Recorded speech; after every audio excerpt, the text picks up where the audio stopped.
Pat had plenty of reasons to be weary. 87 years is a lot of living. 65 years of marriage is a long time. To hear the same man say, "Yes, dear," which he says is the secret to 65 years. Being the baby of a big family, big Irish family from Troy, and being the caregiver and the supporter of a lot of the older siblings as they aged, that could make a person tired. But she seems to have this endless well that she drew from. The kind of well that allowed her to connect with her grandsons, 50 years younger than she was, just as easily as with the old ladies who would come to the coffee hour each week here at St. Mary's. It's a beautiful life story, really, of how the baby of a family of 6 could wind up becoming the matriarch of the family and be the role model for all the generations above and below her. And I think it would be interesting to just start at the very beginning, because even the first moments of her life were fascinating. She was born above her family business called Hope's Grill in Lansingburg. And they thought for sure, she was going to be a boy. I mean, how could it not be a boy after 5 boys? It's got to be a boy. So they had the name all picked out. Can you guess? Patrick. But when little Patricia was born, she was so small that they say they kept her in the oven the first night, just to stay a little bit warm. And it was good that she was small, because she was going to wind up sleeping with 2 of her sisters for most of her growing up years. It was 3 to a bed at their house in Lansingburg. And although she was the youngest, there was something about her. She was very bright and very mature from a young age. One of the things that Pat's father did for all of his daughters was to buy them a beautiful fur coat on their 18th birthday. It was like a big rite of passage. And all the girls loved their fur coats. And you know, when you're watching all your older sisters get a fur coat, you can just imagine the excitement you get from, when's my fur coat coming? But oh no, she didn't want a fur coat. She said, forget the fur coat, I think I'd like a dresser. You know, maybe I could have a dresser, maybe a bed. She's practical. And those things are still part of the family treasures that they have in their homes.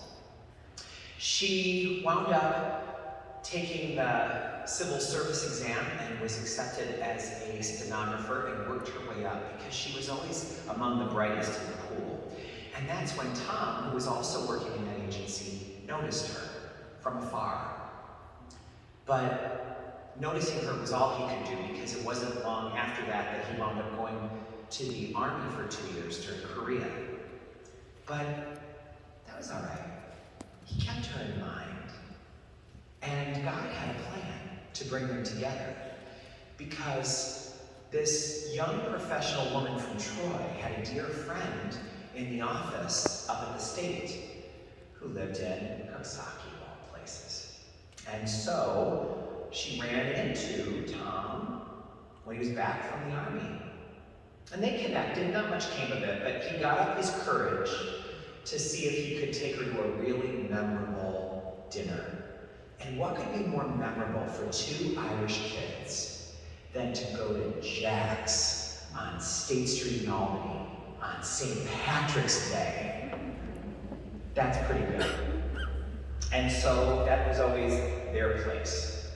And as the family was sitting and talking about the memories of establishing themselves and moving on to the family street right behind us here on Fridley Place, they realized that they were basically living in 5 houses over the course of time while they were trying to live with this relative while they helped this house get built, and then they moved over there, and then they rehabbed this one, and then they moved over here. But the kids remember number 20 as the house that was really home. And it was a good thing that Freely Place was a dead end, because there was no room for cars on that street. It was all kids. Just kids all the time, growing up, playing together, and having such a good time in their childhood. The kids tell me that one of Pat's goals as a mother, that maybe she learned from growing up in Lansingburg and gaining those values, was that she didn't want her kids to be spoiled. She wanted good kids, people who contributed to society, people who worked hard. She didn't want anybody that felt entitled. And so she and Tom ran a tight ship, made sure that the kids knew what the expectations were, and also knew how loved and supported they were. So you could know for sure that dinner was at 6 p.m. Dad would come home from work, and there would the kids be all around the dinner table. But the thing that was really nice about dinner at the McManus house was the food was exceptionally good. And part of that was because, as Chris told us, she just had a knack. She just knew how to really make delicious things. Maybe it was those first nights in the oven growing up in Lansingburg, who knows? But she just had a sense. She knew her way around the kitchen. But then we found out there was another secret to that too, and that's because her brother-in-law was someone the family knew as Uncle Cookie. But Uncle Cookie was an executive for Grand Union Supermarkets back in the day when Grand Union was a sprawling company. And so the butcher here in Coxsackie knew that Pat McManus had him in with Uncle Cookie. And so the cuts of meat were always just a little bit better than anyone else could get.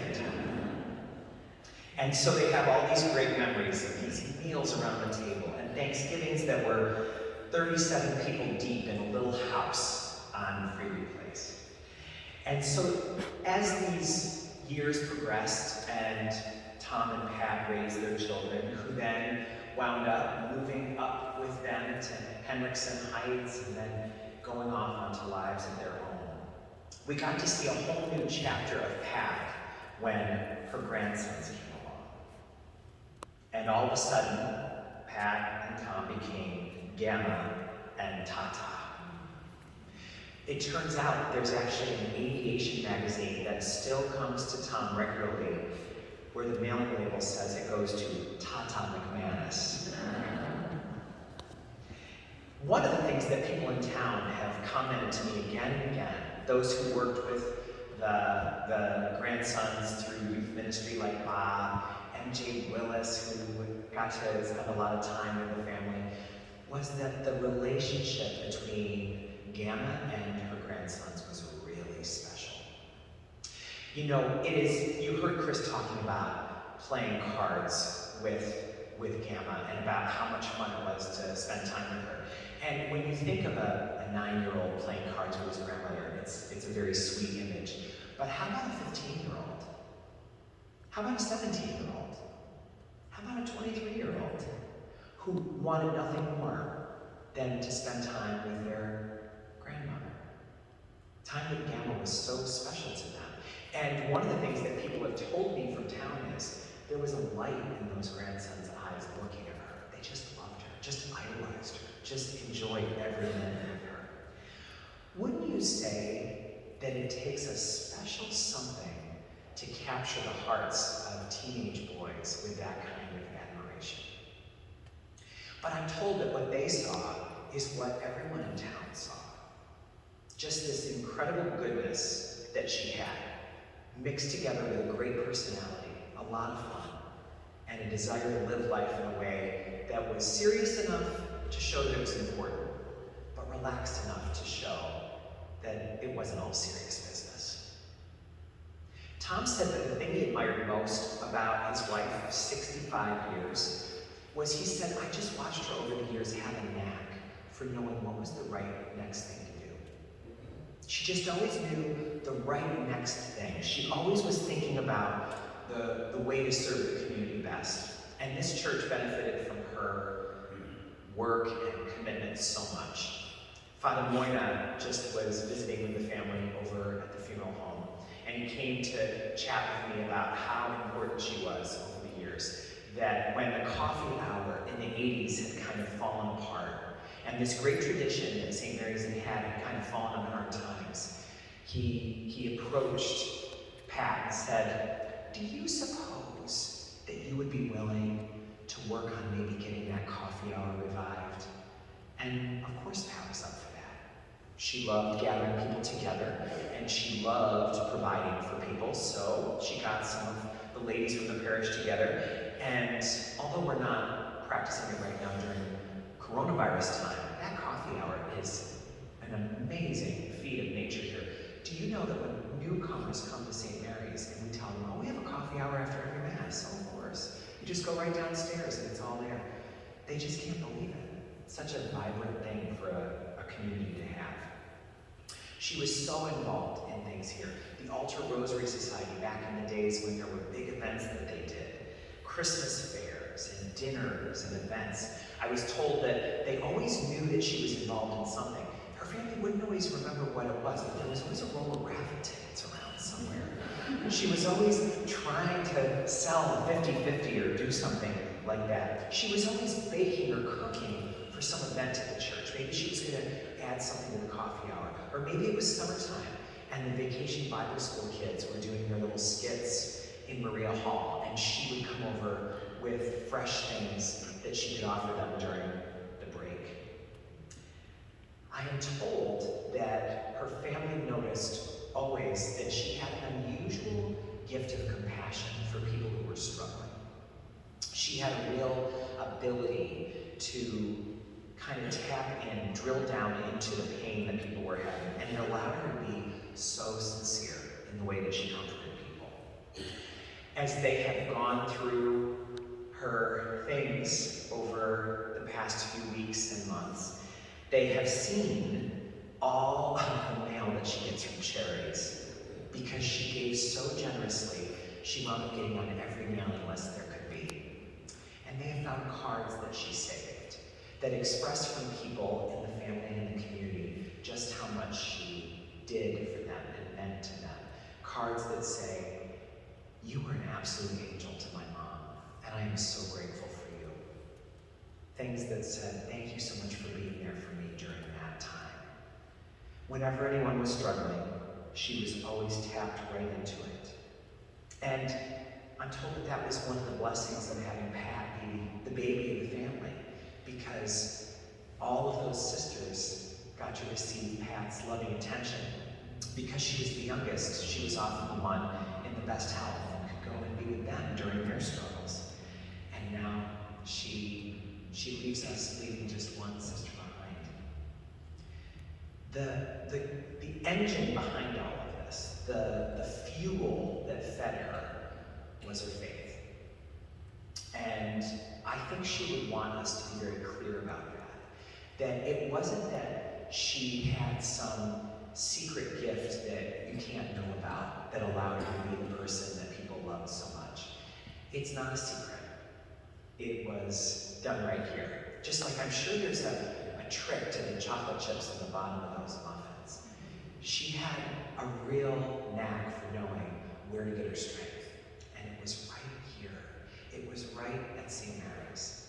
And I'm told that it brought her a lot of comfort coming from St. Augustine's Church in Troy down to St. Mary's, because her devotion to Mary was so great. As a matter of fact, her kids said she never made a big deal about it, but starting on May 1st, there was just all of a sudden an altar in the house. Oh look, there's an altar, a May altar to Mary throughout the month of May. She was very devoted to her faith, and she was one of those people who, whenever she could, would go to Mass every day. You know how during normal times we'll have those 8 o'clock Monday or Tuesday morning Masses and only a handful of people come?